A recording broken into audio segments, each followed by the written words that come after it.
ఇక పెద్దలందరూ కూడా గవర్నర్ గారిని కలవచ్చడం జరిగింది. కౌంటింగ్ అయిపోయిన తర్వాత, ఎన్నికల లెక్కింపు అయిన తర్వాత ఈ ఆంధ్రప్రదేశ్ రాష్ట్రంలో జరుగుతున్నటువంటి బీహార్ తరహా కిరాతకాలు, బీహార్ తరహా హింసా రాజకీయాలు ఇవన్నీ కూడా గవర్నర్ గారి దృష్టికి తీసుకెళ్తామైంది. ఎన్నికలు ఒక పక్క జరుగుతుంటే, ఎన్నికలు సంపూర్ణంగా పూర్తవకుండానే మధ్యాహ్నం నుంచి తెలుగుదేశం పార్టీ గూండాలు ఏ రకంగా ఇళ్లపై దాడులు చేయటం, ఇళ్లు తగలబెడతాం, ఇంట్లో ఫర్నిచర్ ధ్వంసం చేయటం, మనుషుల్ని కిరాతకంగా కొడతాం, ఇళ్లలోకి వెళ్లి ఆడవాళ్లని హింసించటం, కార్లు ధ్వంసం చేయటం, కార్లు తగలబెడతాం, ఆస్తులు నాశనం చేయటం, భయభ్రాంతులకు గురి చేయటం. అంటే తెలుగుదేశం పార్టీ అధికారంలోకి వస్తే ఎర్ర పుస్తకంలో, అంటే ఎర్ర పుస్తకంలో ఏం రాసుకున్నారా అంటే మేము హింస కోసమే, ఈ కక్ష తీర్చుకోవడం కోసమే, మాకు వ్యతిరేకంగా వైఎస్ఆర్ కాంగ్రెస్ పార్టీ ఎవరు జెండా పట్టుకుంటే వాళ్లనల్లా కిరాతకంగా హింసిస్తాం, వాళ్ళ ఆస్తులు ధ్వంసం చేస్తామనేటువంటి దానికోసమే అధికారంలోకి వచ్చినట్టుగా ఇవాళ వాళ్ళు ప్రవర్తిస్తున్నారు. ఇవన్నీ గవర్నర్ గారికి చెప్పినప్పుడు ఆయన ఆశ్చర్యపోయారు. ఏంటి ఇంత కిరాతకంగా జరుగుతుంటే పోలీసు పట్టించుకోవట్లేదా అని చెప్పినారు. వాస్తవం సార్, ఇది ఒక్క ఎఫ్ఐఆర్ కూడా నమోదు కావట్లేదు. వెళ్లి పోలీస్ కంప్లైంట్ ఇచ్చినా, ఫోటోలతో వీడియోలతో ఇచ్చినా కూడా ఆ వీడియోలన్నీ కూడా గవర్నర్ గారికి ఇవ్వడం జరిగింది. ఇంకా ఎక్కడెక్కడైతే జరుగుతున్నాయో అన్నీ చెప్పడం జరిగింది. ఆఖరికి ఈరోజు మీతో మాట్లాడటానికి వచ్చే ముందు కూడా నూజివీడులో ఒక కౌన్సిలర్ని నడి బజారులో పట్టపగలు స్టాబింగ్ చేయడం జరిగింది. కత్తులతో వెంటపడి పొడవటం జరిగింది. పోలీసు సాక్ష్యంగా, పోలీసులు ఆ పక్కన ఉన్నా కూడా పోలీసుల ముందే స్టాబింగ్ చేసిన, కత్తులతో పొడిచినా కూడా పోలీసులు ఆపిన పరిస్థితి లేదు. కనీసం కేసు పెట్టినటువంటి ఇంతవరకు కూడా దాఖలాలు కాలేదంటే గవర్నర్ గారు ఆశ్చర్యపోయి, ఖచ్చితంగా నేను డీజీపీని పిలిపిస్తాను, ఇవన్నీ కూడా గట్టిగా విచారణ చేస్తాను మీరు అంటే మేము ఆయనకి వీడియోలతో సహా ఇవ్వడం జరిగింది, ఫోటోలతో సహా ఇవ్వడం జరిగింది. అవన్నీ కూడా ఆశ్చర్యపోయి అన్ని కూడా మేము ఫోన్లో కూడా కొన్ని చూపించాం, వీడియోలు ఎలా ఉన్నాయో. ఇంకా మా దగ్గర చాలా వీడియోలు ఉన్నాయండి అని చెప్తే అవన్నీ కూడా మా సెక్రటరీ గారికి పంపించండి, నేను చూస్తాను, వెంటనే యాక్షన్ తీసుకుంటాను. పోలీసుని గెలిపోవటంలు అనేవి సహజంగా ఉంటాయి, కానీ ఈ రకంగా కిరాతకం, ఈ రకంగా హింసా ప్రవృత్తి, ఈ రకంగా విధ్వంస ధోరణి అనేది చేస్తే ఇంకా ప్రభుత్వం ఎలా ఉన్నట్టా లేనట్టా, ఇది డెమోక్రసీ కదా అని చెప్పి ఆయన చెప్పడం జరిగింది. ఆయన కూడా సోదాహరణంగా వివరించాం. ఇంకా ఎక్కడెక్కడ సంఘటనలు జరుగుతున్నాయో, ఎక్కడెక్కడ అన్ని వీడియోల్ని, ఫోటోల్ని అన్ని ప్రతిదీ కూడా ఆయనకి పంపిస్తామని చెప్పాం. ఖచ్చితంగా పంపించండి, నేను యాక్షన్ తీసుకుంటాను, కంట్రోల్ చేస్తానని చెప్పని చెప్పారు. అలాగే ఆంధ్ర రాష్ట్ర ప్రజలకు కూడా తెలియజేస్తున్నాం, గవర్నర్ గారికి ఏది చెప్పామో మీకు కూడా అదే చేస్తున్నాం.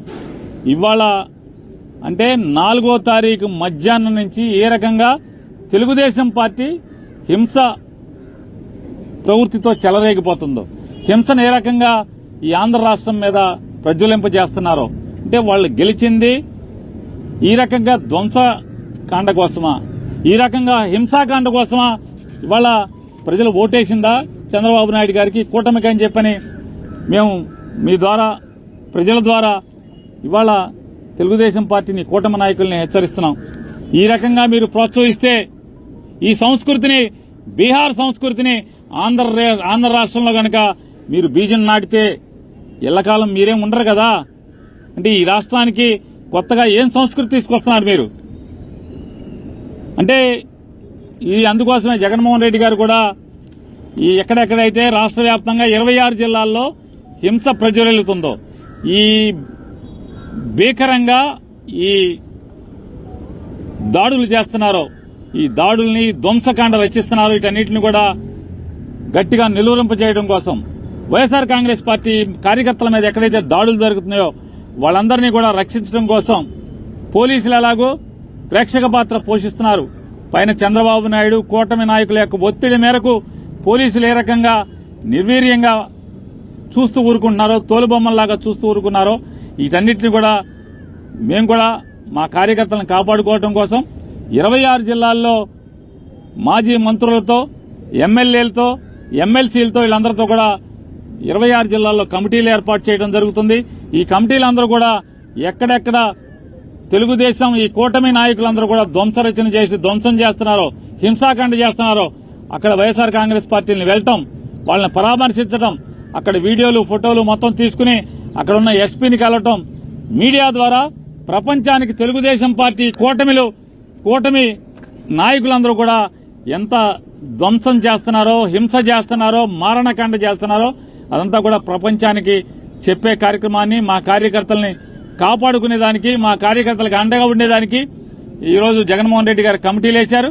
ఆ కమిటీలన్నీ కూడా రేపటి నుంచి ఆ కార్యక్రమాల్లో ఎక్కడెక్కడైతే దాడులు జరిగినాయో, దాడులు జరిగిన వెంటనే సమాచారాన్ని అందుకు వెళ్తాం గాని, అలాగే లీగల్ టీంలన్నీ కూడా రాష్ట్ర వ్యాప్తంగా ఉన్న 26 నియోజకవర్గాల్లోని వైఎస్ఆర్ కాంగ్రెస్ పార్టీ లీగల్ టీంలన్నీ కూడా యాక్టివేట్ చేయడం జరిగింది. వాళ్లు కూడా ఎవరైతే రాజకీయ పార్టీ నాయకులతో పాటు వాళ్లు కూడా వెళ్లటం, కేసులు ఎక్కడెక్కడైతే కడతలేదో కేసులు చేసేదానికి కూడా ఎస్పీలను కలవటం, అలాగే ఆ వివరాలన్నీ కూడా మళ్లీ గవర్నర్ గారికి తీసుకొచ్చి ఇచ్చేదానికి కూడా ఇవాళ మేము నిర్ణయం తీసుకోవడం జరిగింది. ఇవాళ మరొకసారి కూటమి నాయకుడైన చంద్రబాబు నాయుడు గారిని కూడా గట్టిగా మేము హెచ్చరిస్తున్నాం.